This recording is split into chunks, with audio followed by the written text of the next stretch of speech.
¿Qué tal, queridos amigos? Bienvenidos a un nuevo episodio de Más que Cuentas. En esta ocasión, pues queremos platicar con ustedes un emprendimiento que ya tiene 39 años y que se convirtió en toda una historia de éxito que creo que vale la pena ser contada esta historia. Porque de ahí pueden salir reflexiones, pueden salir ideas, pueden salir pues aprendizajes que les pueden servir a ustedes como emprendedores si ya están emprendiendo o si piensan emprender, pues que les pueda ayudar y orientar en ese sentido. Me permito presentarme, mi nombre es René Martín Torres Fragoso, soy presidente ejecutivo de Compact y me acompañan dos personas cofundadoras de Compact también, de las cuales son pues mis queridísimos amigos y me gustaría que ellos mismos se presentaran diciendo pues quiénes son y qué hacen. Empezando con las damas, Berta. Bueno, yo soy Bertalicia Limón Macías, aquí originaria de Guadalajara, orgullosamente tapatía y chiva de corazón. Y de corazón azul. Y de corazón azul también. Soy emprendedora desde 1983, fundé Asesoría Limac, que luego se convirtió en gran distribuidora de Compaqui y con el gran orgullo también de haber fundado Computación en Acción, Compaqui ahora. Y bueno, pues el que nace para Tamol, del cielo le caen las hojas y soy emprendedora de hecho y de ilusiones también. Muy bien, Berta. Compadre. También José Luis de Alba González, Youda como marca, nickname, y también como lo mencionó Berta, emprendedor serial. Compact fue mi tercer emprendimiento, los dos anteriores fracasados, pero sí funciona la premisa de que es como el béisbol. O sea, eso de que todas te va bien no es cierto. Es un bateador que da 330, es un bateador buenísimo, una de cada tres. Y afortunadamente en el caso de Compaq así fue, participamos en el diseño del programa desde antes, desde su concepción, antes de que existiera la compañía como tal, pero creo que más que un proyecto empresarial, un proyecto de vida. Y en ese proyecto de vida para todos los que participamos ha influido tanto que nos ha marcado, como dirían algunos ex colaboradores, no se ponían la camiseta, sino que quedaba encarnada. Y eso se refleja en todo lo que haces, como lo mencionó Berta, pues he emprendido hoy varias empresas, diferentes emprendimientos, algunos han fracasado, otros van muy bien, pero al final lo que aprendes de base va cambiando. Lo que sí es real, para los que nos escuchan y los chicos que tienen esa ilusión, hoy es muy diferente. Es muy diferente a que en aquel entonces los bancos antes decían, a ver, ¿dónde están los activos? Y hoy creen más en esto porque nos abrieron camino a otras empresas. Y eso es lo que queremos aprovechar. Y cuando empezamos, pues no había eso de venture capital y unicornios y ni se conocían los términos, ¿verdad? Y además el software era, pues te acuerdas que a qué se dedican, porque el software era casi como regalado con la compra de la computadora, era como un paradigma, ¿no? De hecho, ese fue el argumento. Prácticamente lo que vendían los distribuidores era la máquina. Pero vendían la máquina y tenían que meterse a hacer cosas que ellos no querían. Lo que sabían hacer era vender computadoras con márgenes del 35-40%. Entonces, si van a ponerse a hacer una contabilidad, un sistema comercial, ese no era el dolor, la fricción que tenían es cómo vendo más. Y esa fue la oportunidad que nos permitió llegar con los distribuidores, que podían vender más porque había alguien que se dedicaba a manejar y sostenerles ese producto. Muy bien. Sí, realmente poder vender soluciones. De hecho, yo me tocó instalar de los primeros sistemas, pues fuimos los primeros distribuidores también, a la vez de cofundador y co-creador, se puede decir. Y realmente encontrar los factores de éxito para colocar el equipo era vender el equipo como una solución junto con Compaq al gerente o dueño o administrador, venderle la idea al contador. Y lo que fue clave, que a mí me tocó participar en encontrar ese punto clave, que en todos los servicios y lo que vendes hay que encontrar punto clave, fue que pudiéramos hacer aliados a los auxiliares contables, que eran los que hacían mucho trabajo y los que les resolvíamos la vida y encontrando, y además los que no le tenían miedo a la computadora, porque al no tenerle miedo fueron los que empezaron a dar resultados y entonces los gerentes y los contadores se sorprendían de los resultados. Y fue clave hacer aliados a los auxiliares contables, que eran los que entonces capturaban las pólizas. Muy bien. A ver, ¿cómo empezó Compact, compadre? Platíquenos, ¿cómo nació la idea de, o sea, a los orígenes, antes de que, ¿cómo nació la idea? ¿Cómo te nació la idea, compadre? Bueno, tenemos que irnos en el principio del verbo. Tiene que haber una declaración. O sea, realmente una el acción, origen era un verbo. viene con una visualización. Por eso, como tú lo dices, también tiene que haber una visión. Tiene que haber en el principio una idea de hacerlo. Y no nace propiamente por el requerimiento del mercado y demás. En este caso fue un trabajo en la maestría en Administración del TEC de Monterrey, donde también ahí conocí a Berta. Y la petición era, el final de la maestría en Administración del Tecnológico de Monterrey, en el año 80-81, un profesor, el doctor Molina, que había sido secretario de Comercio en Puerto Rico, era el que manejaba la materia de integradora de la maestría y también otra materia de mercadotecnia. Yo llevé las dos simultáneamente y había que cursarlas y uno de los requisitos era presentar el proyecto de una empresa. Allí con algunos amigos, éramos 5 los que lo hicimos, Heriberto López de Calzado Celo y una fábrica de ropa, también vendían en el ramo del calzado, más otros, Jorge Stone de la Ciudad de México y otros más.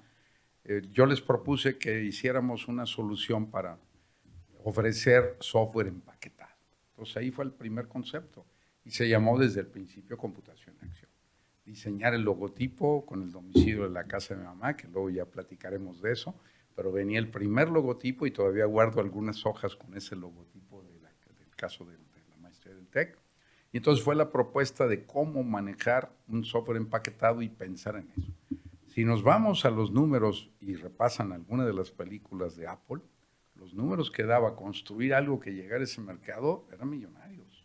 Entonces había una ilusión en aquel entonces de camino, pero eso se quedó enlatado, hasta que después, realmente con los grupos de amigos, en el cual por supuesto estabas tú, que colaboramos juntos en una empresa de otro perfil, siderúrgica, Grupo SIDEC, y Berta, otros también que no nos acompañan en este momento, Omar Contreras, Felipe Jiménez, el propio Emilio González, que después escogió el camino de la política, dicen, creo que no le fue mal, llegó a gobernador. Entonces, y acá y dijimos, oye, vamos a empezar a trabajar eso. Y comenzó diciendo, ¿por dónde? Pero eso fue antes de que naciera oficialmente. ¿Te acuerdas que ya había una visión de tanto tecnológica como del concepto del software? En la parte tecnológica íbamos por lenguaje C, Unix, pero en el concepto de la aplicación ya hablábamos del catálogo de cuentas multidimensional a través de esa idea que venía plantada de un esquema de producción. Y todo eso, yo recuerdo que nos reuníamos en la casa de Berta o en tu casa con un cartón de cervezas, esas estrellitas. Estrellitas o Coca-Cola. Y hasta que se acabara, se moría la sesión, pero un pizarrón en blanco grande. Y ahí empezamos a diagramar y a hacer diagramas.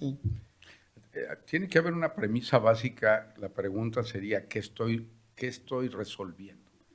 Y el problema, la fricción que existía en aquel entonces, aún en compañías muy grandes, es que el contador era alguien que no tenía importancia. Verdaderamente el más importante era el tesorero, porque cualquier empresario medía el éxito de su empresa metiendo la mano en su bolsillo por el flujo de efectivo.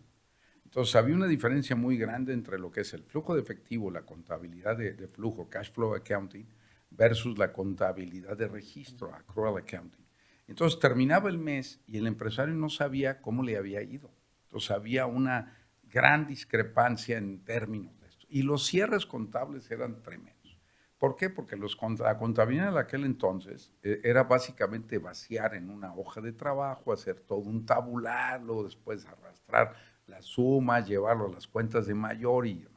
¿Eso qué significaba? El reto de las máquinas de registro, pero siempre la contabilidad salía. Los bancos prácticamente llegaba el fin de mes y tenían que pasarse toda la noche y demás para tener rápidamente. Un empresario pequeño podía llegar el día 15 y no sabía cómo había cerrado el mes anterior. No, y a veces era hasta 2 meses después. Exactamente. Entonces nosotros realmente lo que hicimos, y eso es lo maravilloso, usando una combinación de conceptos, como ya mencionaste, que no sería tan fácil, pero usando las herramientas y lenguajes que escogimos, como tú mismo lo mencionaste. ¿Por qué Unix y C? Porque iba a tener portabilidad y además había liberado Bell Labs, el sistema operativo Unix, lo puso abierto, entonces eso permitía que lo pusiéramos, que fue una premisa de inicio y por eso se desarrolló así un lenguaje C utilizado en una contabilidad. ¿Quién lo hubiera imaginado? Todo el mundo pensaba en COBOL, en RPG, etc.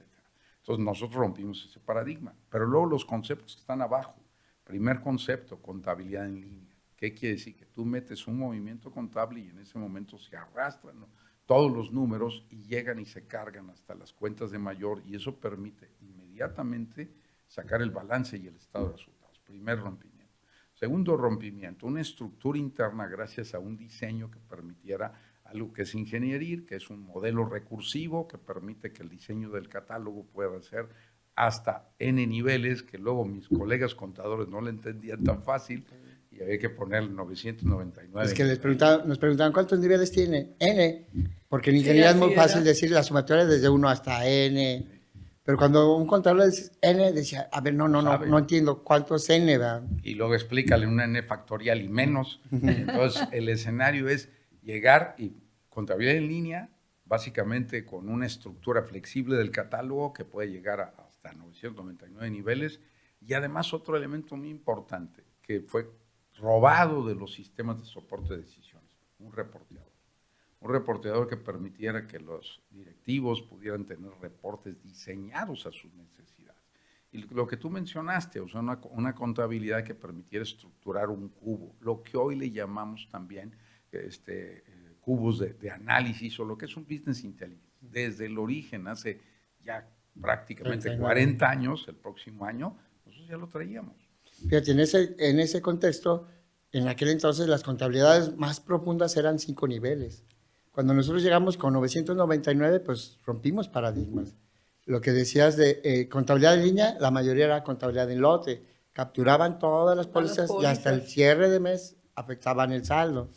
Y lo del reportador, antes cada reporte era un programa. Y con la herramienta del reportador le dimos la facilidad a que él propio Es que lo contador que nosotros diseñara. lo teníamos no lo tenía ni Obama. ¿No? No tenía el Banco de México porque era nuestro cliente. Bueno, cuando lo hicimos. Pero fíjate, tú comentas algo muy importante. Cuando empiezas, y esa es una recomendación para todos los que quieren emprender, vas a hacer todo, mi amigo. No hay claro. nada que no tengas que hacer. Y nos tocaba implementar, y recuerdo cuando salíamos a implementar, y entonces acá René llegaba y tenía que estar en el reporteador diseñando los reportes, yo tenía que estar ayudándolos a capturar pólizas porque había algo mal y teníamos que correr utilerías, llegar y en la noche el famoso capo-pomo que reestructuraban los catálogos y movían todas las pólizas. Y además los equipos fallaban mucho, entonces era muy problemático cuando estabas capturando y te quedabas a medias, porque también los equipos fallaban. Entonces ya descuadraba la contabilidad y había que reprocesarla. Recuadrarla, ¿verdad? Pero yo me acuerdo, teníamos 2 computadoras y pues para hacer uso de la computadora y hacer el programa, nos las teníamos que turnar. Y mientras depurábamos en papel. No, pero luego me dejaban a mí el último, porque yo tenía que hacer las facturas. Él hacía, yo era el que vendía y cobraba, y dicen, ¿a qué horas? Hasta que terminen lo que sí es que hacíamos de todo. Barríamos, cobrábamos, dábamos soporte, programábamos. Hasta trapeábamos. Un día que se inundó, tuvimos que llegar a secar todo. Y recuerdo que también nos llevábamos un costalito de galletas de animalitos con cafecito.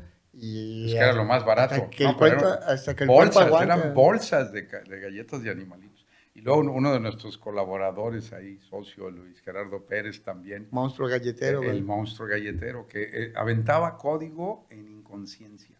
Porque estaba programando y luego de repente se caía ahí y regresaba al mismo punto donde se había quedado, ¿no? A continuar la programación. Sí, pero él fue el que hizo que las pólizas se pudieran hacer hasta sin cerrar el año, que era extraordinario. Porque ya no nada más fue en línea la contabilidad, sino fue trazabilidad. No, trasanual. Sí, multianual. Claro. Multianual. Pero fíjate, todavía. Y eso era muy importante porque no te atrasabas y te podías poner ya a planear o a definir tus datos para tu declaración anual, pero no te atrasabas y tenías 3 meses en revisar todo el año anterior. Y Y luego luego los cosas, cierres de año, ¿no? Eran otros conceptos innovadores. pero Fuimos de además, los primeros en el mundo, yo creo que Ay. hicimos eso. pero además el gobierno, luego, si tú no te metes con el gobierno, te podrían decir, ¿para qué te metes con el gobierno? El gobierno se mete contigo cuando desaparecen ceros y entran los nuevos pesos. Entonces, con esa ventaja de poder tener transanualidad, ¿cómo le haces? En un año tienes 3 ceros más y se los tienes que quitar. Entonces, eso fuimos la única compañía que lo resolvió y que lo hacía en línea. Sí. No, y que fuimos finos hasta para crear esas pólizas, porque cuando le quitas 3 ceros, le quitas el último dígito y entonces tienes que cuadrar el último dígito y tienes que ser finos en que te quede cuadrada la contabilidad. Puede descuadrarse por centésimas, ¿verdad? Por ¿Qué? milésimas que luego se redondeaban y al redondearse, pues tenías que al último hacer un redondeo fino. Es que aplicamos la de Alejandro Fernández.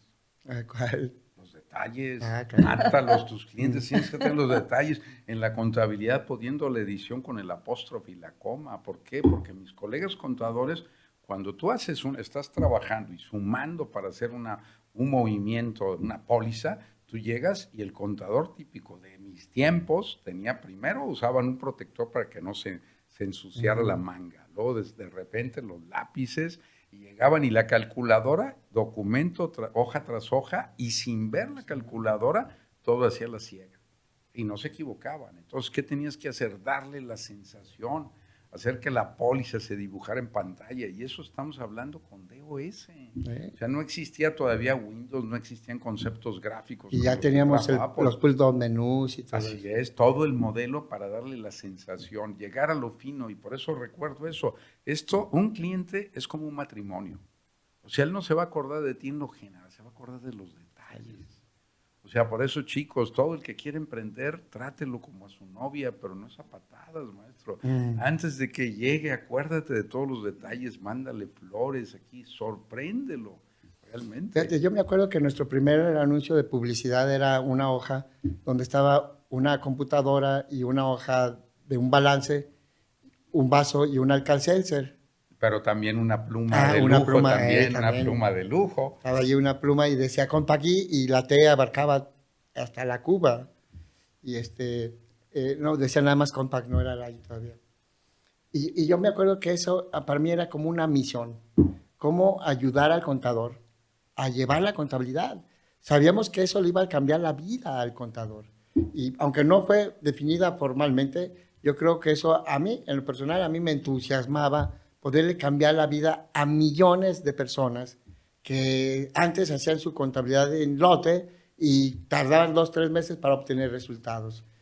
Para mí creo que ese fue uno de los grandes valores de Compact y para lograrlo, pues tuvimos esos 3 conceptos innovadores. El tema de la contabilidad en línea, la herramienta de reporteo Y la estructura del catálogo y actualización. y la estructura del catálogo, que era como un cubo de Rubik que le dio esa multidimensionalidad. ¿Qué otros retos encuentran ustedes que enfrentamos dentro de Compaqui? Bueno, yo pienso que también al fundar la empresa, o sea, de una reunión de amigos, empezar a fundar una empresa no era, y además pues la formalizamos desde el principio, porque desde el principio generamos una acta constitutiva, o sea, Tuvimos un consejo. Fíjate, la fecha del acta constitutiva es el 23 de marzo de 1984. Creo que lo firmamos acá por Américas. Avenida México. Ay, Hay que checarla.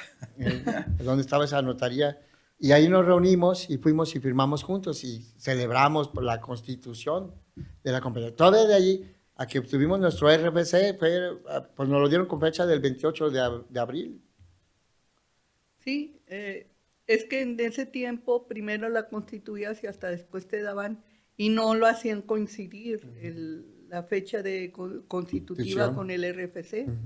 Que Fundar, también, por ejemplo, para mí fue un gran reto poder aportar un capital y una historia extraordinaria porque pues llegó un momento de verdad donde pues había que comprar equipo, había que facilitar que los que iban a estar internamente también tuvieran pues cierto sueldo y posibilidades de realmente formar la empresa.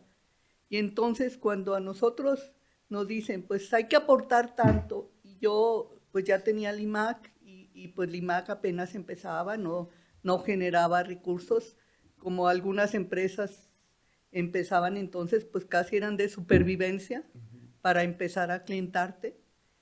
Y entonces yo tenía una disyuntiva de o no le entro porque no tengo los recursos, o qué recursos puedo tener.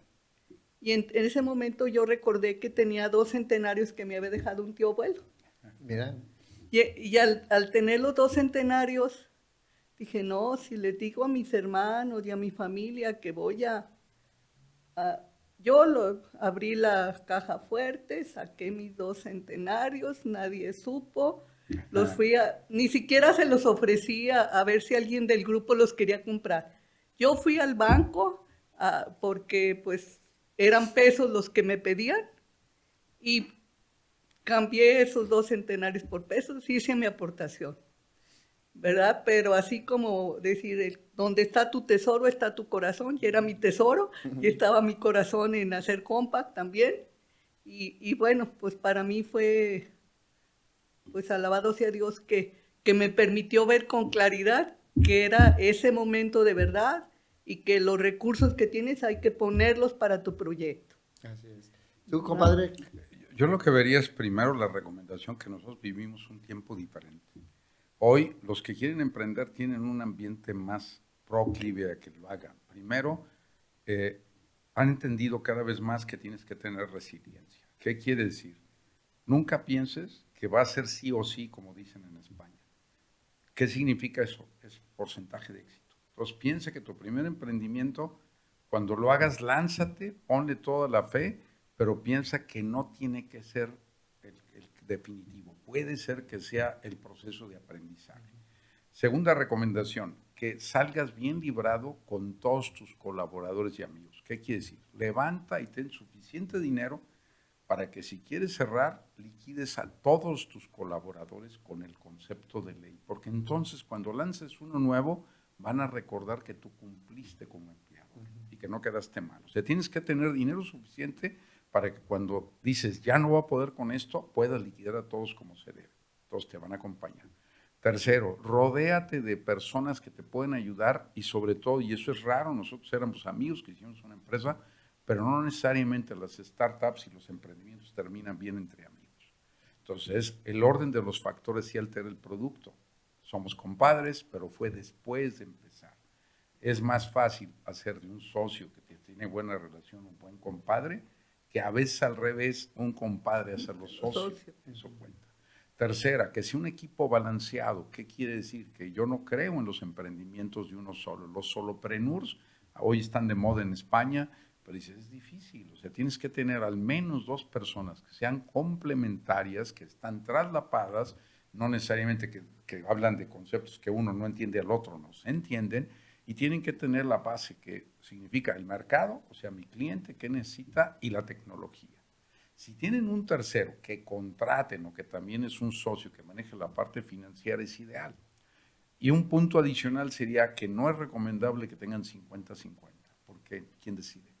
Estarían entrampados. Entonces pueden hacer lo que hizo en algún momento WordPerfect, que eran 2 fundadores, invitaron a un tercero que le regalaron prácticamente 2% de acciones y los 2 tenían 49. Y el tercero era como el árbitro, que está de moda hoy el arbitraje.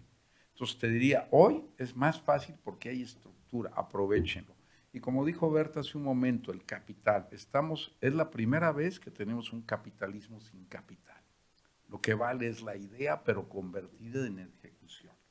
Llega alguien y yo nada más me río cuando piensa uno que dice, es que tengo una buena idea, pero no, tienes que firmarme un NDA, un Non-Disclosure Agreement. A ver, mi amigo, si tú no eres capaz, como en Silicon Valley, de sentarte a platicar tu idea y no tiene suficiente valor, cualquiera te lo podría llevar. Lo que vale no es qué haces, qué vas a hacer, pero no cómo lo vas a hacer. Eso eso ya iría. Y además te van a apostar. Y esto, dependiendo del proceso, vete por niveles. No pienses que vas a tener un unicornio. Piensa que vas a tener ponis. 50, 100 millones de dólares de evaluación. Y vende cuando te ofrecen comprar. Porque si no tienes la visión y demás y la disciplina para hacerlo, no vas a llegar a eso. Los Spotify, como la serie ahora de Netflix y los libros que hablan de esto, son garbanzos de a libra y tuvieron ahí un tipo solitario que estaba casado con su proyecto. Si estás dispuesto a que no tengas vida personal y que tu grupo lo haga, puedes llegar a donde sea. Pero si no, te diría, si algo cambiaría yo, sería un poco el ritmo. Hay que disfrutar a la familia, eso ya no lo vas a volver a vivir. Ya no vas a volver a vivir cuando tus hijos tienen 1 año, cuando tienen 2, cuando estás caminando. Eso ya no se puede compensar de ninguna forma. Mide el ritmo de tu esfuerzo. Digamos que para emprender, ¿qué se necesita? Bueno, primero una idea, esa idea que la puedas, si que la puedes, pero que puede pivotearse. sí, sí, que se O necesita sea, puede pivotear. y a lo mejor, y el deseo de emprender. Porque puede ser que una idea comenzó y te das cuenta que no es tan buena, pero ya tienes un equipo y dices, nos metemos a otra cosa. Y mientras más pronto lo descubras, mejor. Claro, exacto. Menos capital quemas, ¿no? Lo segundo es que no lo hagas solo. Una recomendación, no lo hagas solo. Hazlo en compañía por lo menos de tres personas o 3 roles, digamos, más que personas que se necesitan en una empresa. El hacker, que es el tecnólogo, el hipster, que es el que conoce al usuario, la moda, y el wholesaler, que es el que vende, pero hasta arena en el desierto, ¿verdad? Y fíjate, en el caso de Microsoft y de Apple, estamos hablando de al menos 2. O sea, alguien que entiende el mercado, cómo lo va a manejar y tiene las ideas, y alguien que es suficientemente tecnológico, pero a veces generalmente más oculto, ¿no? Entonces el escenario es, ¿cómo lo compensan? Cuando encuentran, en el caso de Apple, a Macula, porque fue el financiero. En el caso de Spotify es el tipo loco que luego leía a alguien que tenía capital y le apostó todo y son los más ricos de la empresa. En el caso de Microsoft, Paul Allen era el hacker, Bill Gates era el hipster y Steve Ballmer era el wholesaler, ¿verdad? Los grandes emprendimientos siempre ha habido 3 personas y que logran un éxito al final de pues, todo esto. Luego llega un tercero que es el burócrata, que es el que llega y como en el caso de Microsoft hizo que la empresa se quedara ahí, sacan el Surface que nunca pegó, hasta que llegó el actual presidente ejecutivo, ¿verdad? Indio y con una cultura totalmente diferente y sacó del infierno a Microsoft porque ya no era una de las 4 grandes de Silicon Valley, ya no eran. ¿No? Se empezó a quedar rezagado. Yo creo que allí la carrera con Internet ahí fue una gran diferencia, ¿verdad? El otro día escuchaba y a mí me parece que es bien válido que así como en la vida, en las empresas hay que cerrar ciclos, pero lo importante no es cerrarlos, lo importante es abrir los nuevos ciclos. Y yo creo que las empresas tienen ciclos que cerrarlos podría ser relativamente fácil, pero abrir los ciclos innovadores, retadores para los tiempos, etcétera, eso es lo complicado con visión, estrategia y entender el mercado de los nuevos ciclos. Fíjate, además hay un libro de administración que se llama Built to Last, Nacidos para Sobrevivir, compañías que tienen más de 100 años. Eso ya no existe. O sea, lo primero que tienen que pensar, sobre todo si estás en un negocio que tiene que ver con la tecnología o la parte creativa, algo que tenga que ver con música, con arte, con producción artística, no es heredable. Hoy, por ejemplo, cualquiera de nosotros, si lo veo, mis propios hijos son artistas, dicen, a ver, lo primero que tienes que pensar es que tus hijos no van a heredar tu negocio, sobre todo si es en el ambiente tecnológico. Lo que heredas es propiedad. Entonces, lo que debes de enseñar a tu familia y a tus hijos y a tu esposa, porque también los mexicanos no pensamos en la muerte. La primera prueba que haría, a ver, ¿ya tienes tu seguro? ¿Tienes tu testamento hecho? ¿Tienes tu seguro de gastos médicos? Eso me va a decir que eres un hombre precavido. Un inversionista que va a buscar, porque los vas a necesitar, eso. Va a buscar predictibilidad. No va a buscar uno que se aloque y de repente ya te dejó tirado. Tu historia, lo que escribiste en Facebook, lo que escribiste en LinkedIn, lo que escribes en cualquier lugar es lo que me dice quién eres. Y hoy puedo contratar a alguien que aunque tú no lo hayas escrito, me va a decir cómo eres. Si no, se lo pregunto a ChatGPT y a ver qué me dice de René Torres. Esto sí, así claro. De sencillo. Así de fácil. Ahorita, viendo ya pues, retrospectivamente, ¿cuáles creen ustedes que sean los factores clave de éxito de Compact? En estos 39 años, algún factor que identifiquemos. Por ejemplo, yo puedo decir que uno de los factores claves de Compact es haber organizado un consejo de administración. O sea, casi desde muy al principio, 1987, ya teníamos un consejo de administración que sesionaba trimestralmente y que eso nos obligaba a dar cuentas. Yo digo, empresario que no da cuentas no se da cuenta. Entonces, para que se dé cuenta necesita dar cuentas a otros. Y por eso invito a todos los emprendedores que siempre tengan un consejo formal o informal, pero que estén acompañados por personas, y si no son de la industria, mejor, porque hay que explicarles para que comprendan el mercado, toda la dinámica de la industria. Y yo creo que ese para mí fue un factor clave que hasta hoy todavía seguimos sesionando trimestralmente en el consejo. No sé, compadre Youda.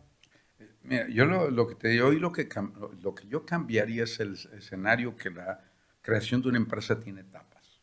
Entonces, probablemente lo que tienes que pensar en la primera etapa, cómo debes de gobernarte. Y entonces, si comienzas demasiado pronto a tener una institucionalización muy rígida, vas a perder dinamismo. Entonces, es lo mismo. ¿Una startup qué es? Una startup o un emprendimiento es una organización en búsqueda de un modelo de negocio. Y una empresa es una organización que aplica un modelo de negocio. Entonces, cuando tú empiezas, y yo lo digo porque en inversiones no tan pequeñas, una startup que en este momento ya tiene una evaluación de $10 millones, con una última ronda que levantó de 1.5, el informe trimestral que se manda es una hoja, nada más. Y lo que tiene son algunos indicadores que lo vamos a llamar KPIs, indicadores de desempeño, que no son tan detallados. Cuando ya llegas a una empresa institucional vas a ir cambiando a lo que son procesos, OKRs. No le metas OKRs cuando empiezas porque no sabes si vas a cambiar mañana. El consejo es igual. Mete a aquellos que te van a ayudar a que la idea de negocio que tienes y demás te ayuden a abortarla si no funciona, para que no quemes el dinero, que tú lo dijiste antes, por eso se llama burn rate. O sea, es la tasa con la que quemas efectivo. Tienes que tener dinero suficiente. Y luego, en esa etapa de construcción, lo más rápidamente posible, perfeccionar esa oferta. Hoy, con el escenario de alta inflación y que hay liquidez, los fondos de inversión lo que te están pidiendo es que rápido llegues a un punto de equilibrio en flujo primero, y luego ya no es saberle, vamos a seguir quemando y especulando. Ya hay mucho miedo también, sobre todo los pequeños inversionistas. La primera etapa es de construir aceleradamente, pivotear, construir una parte. La siguiente etapa que te va a exigir que vas a tener que buscar colaboradores que te ayuden a no equivocarte tanto. Entonces, ¿qué vas a buscar? ¿Qué parte del negocio dejo consolidada? ¿Qué es lo que le pasó a Steve Jobs? ¿Por qué lo sacaron del consejo, lo retiró de la dirección? Pues porque estaba empecinado en que le iba a meter todos los recursos a Lisa y sin embargo su vaca lechera todavía es la Apple IIc. Entonces no pierdas la vaca lechera, pero apuesta a lo que sigue. Y la última parte es cuando ya tienes una empresa consolidada, ya operaste un modelo de negocio y de repente tienes la sensación de que ya se acabó. O sea, nosotros, 39, 40 años, el verdadero reto es que sigue, porque si te quedas ahí, Con los nuevos necesitas volver a pensar como una startup, pero ya tienes una estructura, tienes una gran ventaja porque puedes aprovechar esos recursos. O como dice Gijs Van Gulfen de Ford, diría, más te vale que innoves cuando tienes recursos, porque cuando estás amenazado y no tienes, y lo haces porque es una cuestión de vida o muerte. Por eso lo que decía Berta de abrir nuevos ciclos es la continuidad, ¿no? ¿Y Berta, tú? Sí, yo pienso que para emprender tienes que ver tu producto o servicio, porque ahora yo no concibo puros productos sin un servicio. Creo que el futuro es de servicios, claro, llevando productos tal vez. Validarlo rápidamente tu idea, que ahora es la regla, equivócate pronto para llegar a lo que dice José Luis, a un modelo de negocio y poder tener tu segunda etapa. Yo creo que todo el tiempo te tienes que medir, porque tienes que medir a dónde quieres llegar y saber si vas avanzando.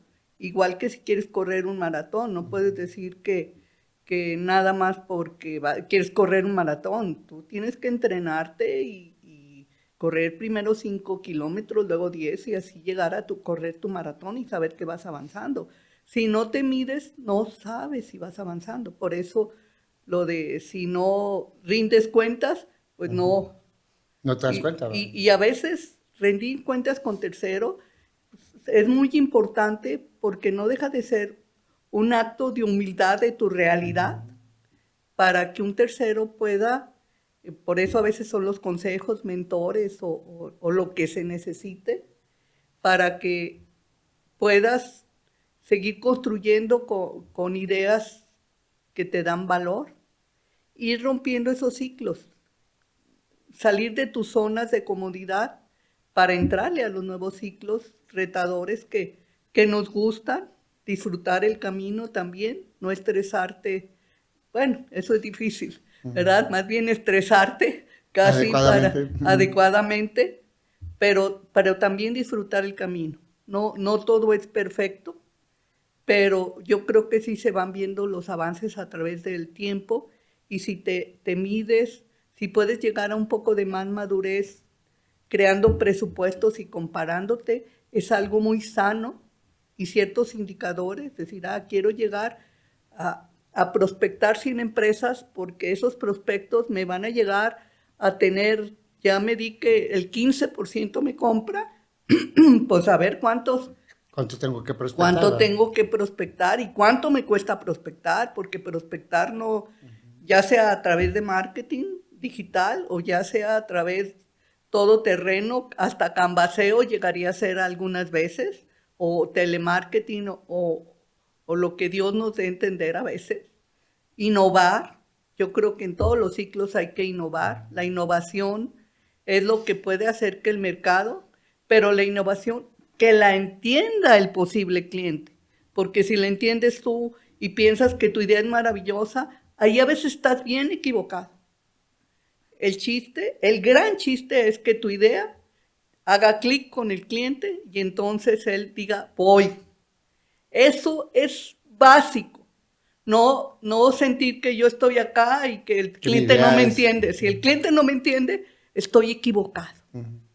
El cliente tiene que entender cuál es la necesidad o la ilusión que le vas a hacer realidad. Que le haga clic. Que le haga clic y que a través del tiempo diga gracias y casi sea tu amigo. O a veces tu amigo, como muchas veces sucede con los clientes satisfechos. Que luego vas a tomarte un café o, bueno, yo busco cafés, no soy de que ir a la copa y demás, pero hay muchas situaciones donde, y que logres que ese cliente te recomiende o te recompre. Que cualquiera de las dos es igual de importante. Dicen que una venta no es venta hasta que te recompran, ¿verdad? Claro. Ahí yo agregaría algo muy importante. La verdadera pregunta es ¿por qué y para qué?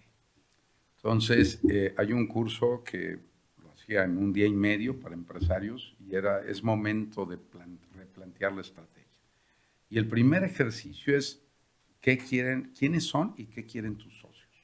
O sea, primero, con lo que tú comentaste, es bueno tener socios porque rindes cuentas, pero la pregunta sería, ¿cuál es tu estilo? Porque a lo mejor si eres como Steve Jobs, cuando hizo después de ser expulsado de Apple, que dijo, no, yo aquí no tengo menos del 90 para que no me corran, porque una minoría en un proceso institucionalizado, pues decir, oye, aunque tú tengas eso, estás dañando esto. La primera es ¿por qué estoy ahí? ¿Y por qué están mis socios? Entonces, lo primero que tenían que poner las cartas sobre la mesa, ¿por qué están ahí? Porque alguno de ellos puede tener la idea de que va a realizar y transformar el mundo y su verdadero objetivo es eso, la innovación. Un colaborador que estaba haciendo un robot para apagar incendios, ya tenía algún proyecto por ahí, podía recabar algo de dinero. Y le dije, bueno, ¿y qué es lo que te gusta hacer? Lo peor que te puede pasar es que seas exitoso en esta etapa, porque lo que a lo mejor te gusta es hacer eso. Y vas a terminar teniendo que hacer ventas, hacer cosas que no te gustan. La primera pregunta que yo le haría a cualquiera, y pasó con un actual colaborador que no sabía si cerrar su negocio, es ¿para qué trabajas? O sea, y ahí te tienes que preguntar cuál es tu objeto de vida. Y en mi caso, por ejemplo, es ser feliz y vivir y morir en paz. Y mi camino, ¿cuál es? Servir, ser, saber. Entonces, lo primero que tienes que ir, esto es lo que tengo que estar manejando, porque luego terminas haciendo cosas que no querías hacer. Luego vienen los socios. Este amigo, este socio con el que estoy empezando, va a ser compañero de trabajo, de vida en esta parte empresarial hasta el final o no. Porque hoy a veces a los jóvenes les parece muy fácil el proceso de divorciarse. Antes era hasta que la muerte los separe. En las empresas no es así, pero tú puedes definir un periodo donde sigues siendo amigo. Y luego ya la tercera que entra a decir, ¿cómo manejas eso? Si lo haces con claridad al principio, eso te va a ayudar a que cada etapa, como lo dijo Berta, vas a reanalizar y decir, a ver, ¿qué aprendí de esto? Una de las cosas que mencionaste, René, la parte del consejo, pero yo creo que también un factor de éxito muy importante son los socios. El habernos acoplado a esa gestión y adaptando 39 años, los ¿verdad? ajustes también y seguir siendo amigos más allá de lo actual o lo futuro. Empezamos a convertirnos en coinversores en otros proyectos, tenemos una relación que va más allá. Y pase Que nos lo que hemos pase, conocido, compadre, en las buenas, en las malas, en las muy en las muy buenas, en buenas, las muy malas. malas. Entonces, ¿eso qué hace? Al final, eso es lo que pierden. Entonces, tú piensas, primero, la empresa no es un hijo, se vende en las mejores o en las peores circunstancias. Si va muy bien, ¿qué pasa cuando llegan y te ofrezcan, técnicamente hablando, el doble de lo que tú crees que vale? Pues también te tienes que preguntar, si no tienes una sucesión clara en tu familia, no has institucionalizado, no has manejado y además les interesan otras cosas, pues vende, maestro, porque si no va a ser un problema para ti. Bueno, y haciendo así como un resumen, los factores claves, pues hay que tomar en cuenta la madurez de la empresa. No es lo mismo una startup que una empresa ya consolidada o que ya tiene un modelo de negocio. Hay que medirnos, a lo mejor elaborando presupuestos para tener contra qué nos medimos, un consejo de administración. Los socios, hay que ver que además de que tengan dinero, aportar a la empresa, compartan los valores. Porque si no comparten los valores, entonces hay rompimientos y así hemos conocido a montones de empresas que no se han consolidado porque los socios, pues, no, en las buenas se notó luego quién era quién, ¿verdad? Y nosotros, gracias a Dios, nos hemos conocido en las malas, en las muy buenas, muy malas y de todo. ¿Qué sigue de Compact? Tenemos ya poquito tiempo. ¿Cuál es el futuro de Compact? ¿Qué es lo que sigue dentro de Compact? De acuerdo a su propia visión. Berta. Mira, yo creo que sigue un crecimiento importante.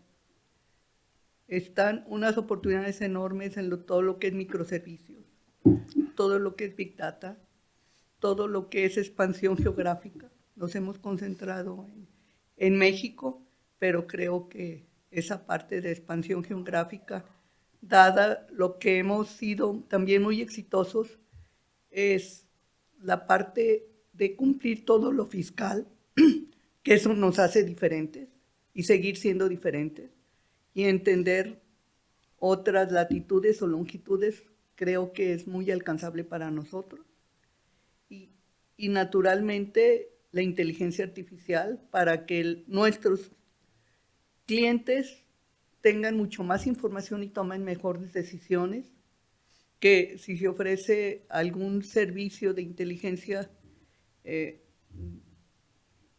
le pueda dar información, porque ahora como bien estamos viviendo, pues a veces el Google conoce más de uno que que nosotros mismos, y te sorprende lo que te muestra para leer o para oír música, o etcétera, etcétera. Yo creo que aprovechar lo que tenemos con las nuevas tecnologías es lo que sigue, para dar a las empresas, a los emprendedores, unas herramientas que te permitan tomar mejores decisiones.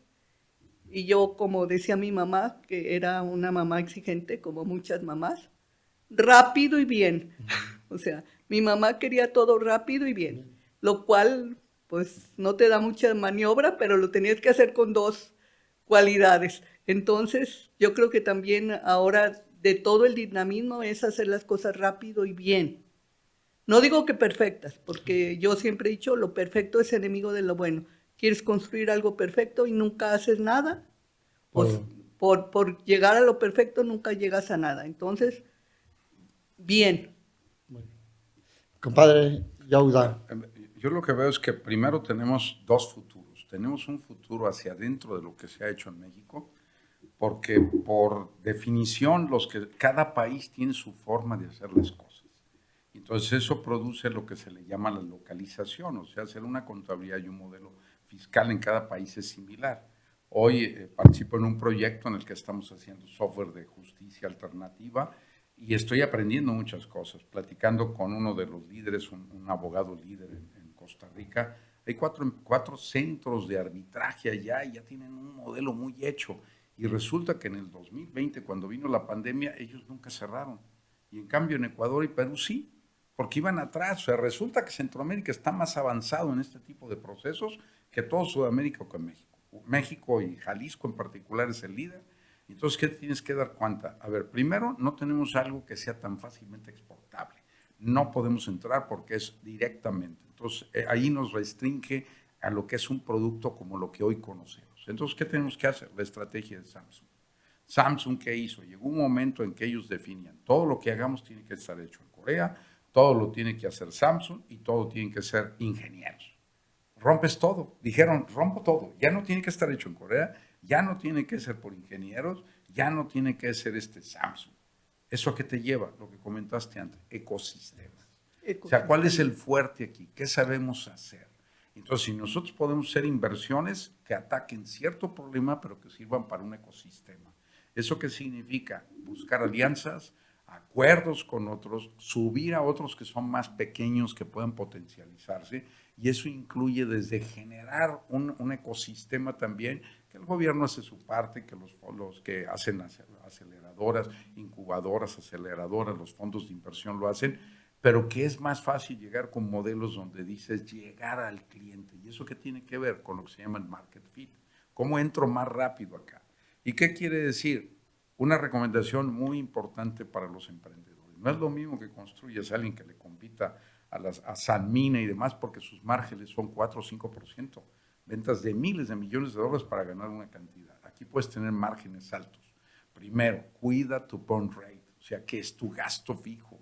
Oye, en lugar de tener una oficina, vete a un coworking. En lugar de tener personal de base, un grupo pequeño, 4 o 5, que son de base y todo lo demás contratado. ¿Te cuesta el doble del triple? Sí, pero no es fijo. Tercer punto, eso te da un burn rate bajo, un margen adecuado. Y tercero, ¿cuánto me cuesta adquirir un cliente? O sea, métete a aprender esto, Customer Acquisition Cost.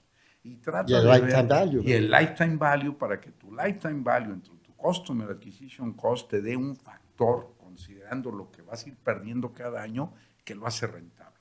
El tercer punto, si vas a necesitar capital, define muy bien. Entonces, ¿qué quiere decir? Busca un equipo de abogados que hacen lo que no te metes. No constituyas la empresa hasta que probaste tu concepto. Haz un landing page, prueba y no hagas la empresa. ¿Para qué haces gastos en el jurídico? Y hazlo de tal manera que desde el principio puedas cambiarlo. Una SAPI es la mejor estructura. Pero estructura también el poder de voto. ¿Qué quiere decir? Desde el principio negocia que los fundadores, la Serie A, tiene un voto superior con un porcentaje menor, y lo que les vas a pedir a los otros es que levanten capital. Te van a pedir consejeros y demás, pero conserva el control hasta que ya digas aquí ya está institucionalizada. Y mi parte que me gusta, pero no es lo mismo salirse a una empresa cuando tienes un 15%, ya no eres el que manda, pero tu parte vale 150 millones de dólares y dices, pues bueno, ya me fue bien. Y sobre todo, el que piensa como una startup o como un emprendedor serial, tienes que desprenderte. Lo que te va a ayudar en el mundo de la inversión y el emprendimiento es un éxito. El primer éxito, sácalo como puedas, pero ya te van a conocer y luego ya aprovechas tu marca personal. Uh-huh. Muy bien. Yo personalmente creo que ahorita Compact está como en 1984, cuando el contador llevaba el registro contable a mano y que nosotros llegamos con una herramienta para facilitarle la obtención de los estados financieros. Hoy, en un proceso similar, pero al revés, en lugar de escasez, hay un overload de información, una sobrecarga de información. Y yo creo que a través de herramientas tecnológicas como la inteligencia artificial, le podemos ayudar a los empresarios, a los contadores y a los administradores a generar conocimiento de lo que sí vale la pena en tu negocio. O sea, te pierdes en un mar de información, de productos, de mercados, de marcas, te puedes perder y no tomar decisiones. Parálisis por análisis, ¿va? Con la inteligencia artificial yo creo que eso puede darle los elementos necesarios para que nuestros empresarios puedan tomar mejores decisiones, y eso es en lo que estamos precisamente trabajando dentro de Compagui. Por supuesto, vemos la internacionalización, nos gustaría abarcar otros mercados de América Latina, de Estados Unidos, la parte latina, ¿por qué no? Y creo que eso expande nuestros horizontes. Por supuesto, pues también veo una gran transformación en las personas. Como decimos, yo no quiero empleados, yo quiero colaboradores, gentes que traigan su proyecto de vida, que compagine con nuestro proyecto de vida, y de ahí resulte que son emprendedores en sí mismos, porque invierten su tiempo en una compañía. El tiempo que lo inviertan, bueno, pues eso es para mí un emprendedor que invierte su tiempo, lo más valioso de tu vida. Y bueno, ¿alguna recomendación final que quisieran aportar? Yo me regresaría nada más que hagan lo que hagan, sean felices. Si algo que estás haciendo te estresa, no te hace feliz, estás equivocándote en algún lado. Muy bien. Berta. Yo pienso que es importante cuando emprendes medirte, refuerzo esa, y también innovar. La innovación. Innovar en cualquier área, innovar en las formas de dar crédito, innovar en la forma de vender. O sea, tienes que hacer algo diferente que los demás. Tienes que tener unas ventajas competitivas y demostrarlas en el mercado. Bueno, yo pienso también en una recomendación es, yo creo que toda persona debe tener su propósito en la vida y tenerlo muy claro, y alinearlo con el propósito de la empresa. Si no se alinean, claro, estás perdiendo el tiempo ahí. Si se alinean, entonces puedes potenciar tu propósito con el de la empresa y crear otro computación en acción. Yo les dejaría una reflexión para el día de hoy. Imagínate que mañana ya no despiertas, que tuviste la muerte del justo. ¿Qué dejaste? Y la otra, imagínate que todavía tienes 50 años. ¿Qué vas a hacer? Es muy diferente la perspectiva de la vida, de cuando... Y hay que estar con las dos. Con las dos. ¿Sigues vivo y mucho tiempo o mañana ya no estás? ¿Qué dejas? Me parece padrísima esta reflexión. A mí, bueno, como decía un santo, que le dijeron, oye, si al rato te fueras a morir, ahorita que estás jugando fútbol, yo seguiría jugando fútbol. O sea, porque aquí es mi vida y estoy contento haciendo lo que me toca hacer en este momento. Yo creo que las personas más felices son las que aman lo que hacen. Lo que hacen. Muchísimas gracias a todos. Muchas gracias, compadre Youda, queridísima Berta, queridísimos socios, amigos de tantos años, de que nos conocimos chiquititos. ¿Qué tal? Bueno, todo es relativo. Muchas Hace más gracias. de 40 años, alabado sea Dios. Gracias a ti, René, por invitarnos. Gracias. Y seguiremos contando. Seguiremos contando. Más que Cuentas es un podcast en donde la comunidad de Compagui te comparte herramientas de negocio, entrevistas con especialistas, casos de éxito, tendencias en tecnología y los mejores consejos para que colaborar y emprender no sea un dolor de cabeza. Esperamos haya sido de tu agrado. Síguenos en nuestras redes sociales, búscanos como Compagui y apóyate en las herramientas digitales que tenemos para ti. Hasta la próxima.